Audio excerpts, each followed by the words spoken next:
Assalamualaikum warahmatullahi wabarakatuh. Halo semuanya, selamat datang di DAS Project Official. Dan di episode kedua ODGJ Vlog ini kita bakal bahas tentang Mbah Marsio. Tapi sebelum itu aku mau ngucapin terima kasih buat teman-teman semuanya yang udah support, udah subscribe, udah like, udah nonton video-video kita. Dan jangan lupa tetap support. Dan untuk teman-teman semuanya yang belum subscribe, jangan lupa subscribe, nyalain loncengnya juga. Setiap video kita di like dan juga di komen. Mungkin ada masukan atau mungkin kalian pengen konten apa sih, boleh ditulis di kolom komentar ini ya. Setelah video pertama kita tentang Mas Asep, ternyata banyak juga yang tanya siapa sih Mbah Marsio gitu ya. Nah, di video ini kita bakal kupas tuntas soal Mbah Marsio.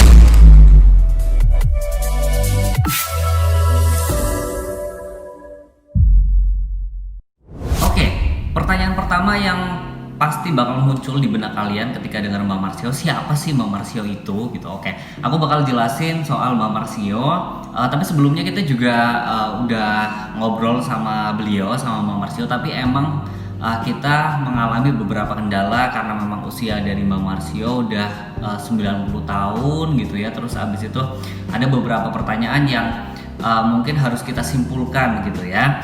Oke, siapa sih Mbah Marsio ini sebenarnya gitu ya. Mbah Marsio ini adalah pemilik Padepokan Wali Siri Mbah Marsio yang ada di Desa Winong, Kecamatan Mirit, Kabupaten Kebumen. Jadi buat teman-teman semuanya yang mungkin tanya-tanya gitu ya, Padepokannya ada di mana sih? Ada di Desa Winong, Kecamatan Mirit, Kabupaten Kebumen, dan aksesnya juga gampang buat ke sana. Kalau mungkin kalian mau ke sana juga boleh, tapi saranku sih kalau kalian mau ke sana ketemu dulu sama Mbah, jadi izin dulu. Tapi beliau tuh sangat-sangat welcome gitu. Nah, Mbah Marsio ini, jadi dia ini usianya 90 tahun dan udah apa ya, bisa dibilang menampung teman-teman ODGJ ini dari 50 tahun yang lalu. Jadi emang sebenarnya udah lama banget gitu ya. Terus abis itu dia juga nggak tahu kenapa orang-orang gila ini datang ke sini, ke rumahnya dia gitu. Jadi tiba-tiba ada yang datang, ada yang ngasih juga di sana, sampai akhirnya tuh terkenal dengan Padepokan ODGJ dalam tanda kutip gitu. Dan kalau bisa dibilang ya, Mbah Marsio ini usianya 90 tahun tapi masih sehat banget guys. Jadi apa ya, bisa dibilang tuh 90 kayak nggak 90 tahun gitu, tapi dia tuh apa ya, dari sisi kesehatannya dia sehat. Terus habis itu komunikasi juga masih lancar. Tapi emang ada beberapa pertanyaan yang mungkin bisa dibilang kita harus menyimpulkan sendiri kayak gitu. Dan memang kendala kita selama ngobrol sama Mbah Marsio adalah kendala bahasa. Jadi dia pakai bahasa Jawa gitu ya. Mungkin teman-teman yang nonton ada yang nggak tahu. Jadi kita beberapa tarik kesimpulan kayak gitu. Kita udah sampai di tempatnya Mbah Marsio dan ini Mbah Marsionya. Mbah, assalamualaikum Mbah Marsio. Ya, waalaikumsalam. Sehat nggih? Ya berkah. Berkah nggih. Mbah, kula badhe izin teng mriki. Mau lihat-lihat boleh ya Mbah ya? Ya boleh lah. Boleh ya. Angsal. Asal. Gue nek yang orang ngerti omong gak ada. Nggih.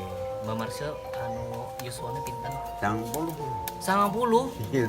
90 tapi masih sehat. Ya Bung Karno udah jadi presiden. Kenapa nggih? Yo, jadi Soekarno. Pinter kae. Bener Belanda ame Jepang angel dibongkar. Ning akhirnya bener angel ning kena. Jadi nyong Soekarno. Bener pinter kae. Tipe apa Mbah? Tips men awet muda. Oh yo sehat. Mangane bangane daun-daun. Oh, mangan daun-daun ya. Kudu pangan Sehat mangan. ya Mbah. Iya, kowe kaya kowe. Lajeng mangane kudu bismillah dengan ikhlas. Wis kowe dhuwur, dawa murih kowe. Dari awal Mbah Marsio adanya Padepokan ini sebetulnya awalnya kenapa sih Mbah? Pokoknya saya tidak tahu, orang gila sering kemari. Orang datang sendiri? Datang sendiri. Oh gitu? Iya. Lah terus sama Mbah Marsio dulu Ya kok tak diapain? kencangi, nang wit-wit mungkin udah ngono. Jadi diikat ya? Iya tika. Di pohon-pohon. Iya. Terus pertanyaan kedua yang pasti muncul adalah berapa jumlah ODGJ yang ada di sana? Kalau aku tanya sama Mbak Marsio dari awal sampai sekarang, ya dia pasti udah lupa gitu. Dia bilang karena udah 50 tahun juga dan emang nggak pernah dicatat gitu loh guys. Jadi kayak orang datang ngantar keluarganya, terus abis itu sembuh udah pulang gitu, kayak gitu-gitu terus sampai di tahun 2020 kata Mbak Marsio tahun ini gitu, dari pemerintah ini memang ada perhatian ke sana dan untuk mempermudah mungkin buat data gitu ya. Jadi setiap ada pasiennya datang nanti dicatat. Jadi baru tahun ini mulai ada pendokumentasian. Nah terus kalau teman-teman tanya sekarang untuk saat ini berapa jumlahnya gitu ya. Kalau menurut Mbah gitu ya, jadi ada sekitar 100 kurang sedikit lah gitu. Jadi emang silih berganti sih sebenarnya, tapi kalau kemarin aku beberapa kali ke sana itu malah semakin lama semakin banyak gitu ya. Jadi aku tuh ke sana mungkin udah ada sekitar 5 kali gitu ya. Jadi dari awal terus abis itu kedua, ketiga, keempat, kelima ternyata bertambah terus gitu. Dan sekarang kalau misal dihitung kayaknya ya mungkin ada sekitar 70-an orang yang ada di sana. Tapi nek anu Mbak Marsio masih inget nggak berapa jumlah orang-orang gila yang udah kesini dari dulu? Enggak ingat mau 50 tahun deh. Nggak didata berarti? Ya didata, tapi kan iki seblok data iki lagi ketemu iki negara mana kok biasa lunga Bali bakal. Orang kaya iki ya iki kon tanda tangan ya aku bingung mana. Berarti ini yang tahun ini saja. Tahun ini saja iya, mulai ya. Iya. Jadi biar datanya lebih jelas Iya, ya. nek sing ngono ora mikir kaya kok waras Bali nyambut gawe. Kaya niku kula. Nah, pertanyaan selanjutnya yaitu tentang metode yang digunakan sama Mbak Marsio untuk menyembuhkan orang-orang dengan gangguan jiwa yang ada di sana. Kalau ditanya, jadi Mbah itu juga nggak tahu metodenya apa gitu. Tapi yang jelas di sini kalau mungkin bisa dibilang ya tradisional healer gitu ya. Jadi ada beberapa dalam tanda kutip mungkin alat gitu ya, alat yang digunakan oleh Mbah untuk menyembuhkan mereka. Salah satunya adalah proses karantina. Dan proses karantina ini mungkin untuk sebagian orang melihatnya ini mengerikan gitu karena memang masih dengan dirantai teman-teman. Jadi kakinya kalau teman-teman ODGJ yang memang emosinya masih belum stabil, terus abis itu masih suka marah-marah, terus belum bisa berinteraksi dan berkomunikasi dengan baik, masih suka ngamuk-ngamukan kayak gitu ya. Jadi di sana tuh ini loh kakinya dirantai, terus habis itu diikat di sana kayak gitu. Nah terus abis itu setelah mereka selesai karantina, emosinya udah stabil, mereka udah bisa berkomunikasi dan berinteraksi dengan baik. Jadi setelah itu mereka diberdayakan oleh Mbah gitu. Jadi mereka juga berkegiatan di sana, mulai dari nyari rumput, terus habis itu bikin makanan, terus habis itu juga angon kerbau gitu-gitu, terus bikin batu bata. Jadi banyak aktivitas yang bisa mereka lakukan setelah mereka selesai dari karantina. Tapi kan orang-orang juga penasaran Mbak Marsio, sebetulnya Mbak Marsio itu pakai metode apa sih? Kok orang-orang yang kesini gila tiba-tiba bisa sembuh, bisa pulang? Itu rahasia Tuhan.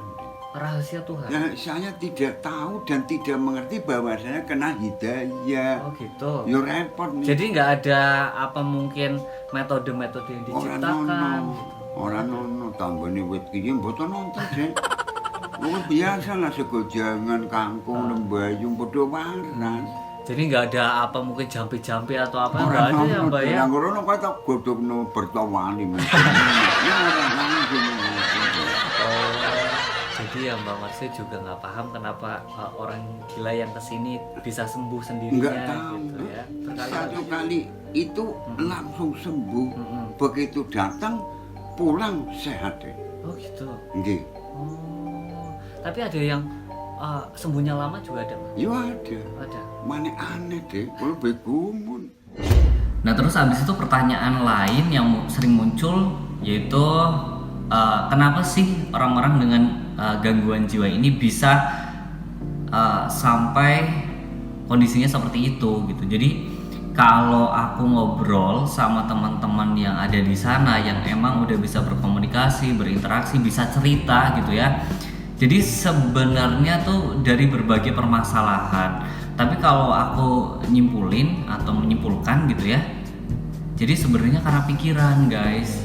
Misalkan karena masalah keluarga, terus atau misalkan ada masalah sama teman, atau misalkan masalah sama pacarnya kayak gitu. Jadi banyak permasalahan dan itu akhirnya jadi pikiran yang numpuk, nggak dikeluarkan, nggak cerita kayak gitu kan. Jadi akhirnya jadi beban sampai akhirnya mereka berhalusinasi terus abis itu emosinya nggak terkontrol ya gitu, akhirnya ngamuk terus abis itu di lingkungannya merasa bahwa si orang ini mengganggu gitu ya, akhirnya dibawa ke tempat Mbak Marsio. Tapi yang jelas orang-orang yang dibawa ke tempat Mbak Marsio adalah orang-orang yang masih mempunyai keluarga. Jadi di tempatnya Mbak Marsio juga nggak menerima orang-orang yang misalkan di jalanan atau mereka tuh ngambil dari jalanan, kayak itu enggak. Jadi emang ada keluarganya yang mengantarkan ke tempat Mbak Marsio gitu. Jadi ada kontak person yang ditinggalkan di sana, entah itu dari keluarganya atau dari pihak desa.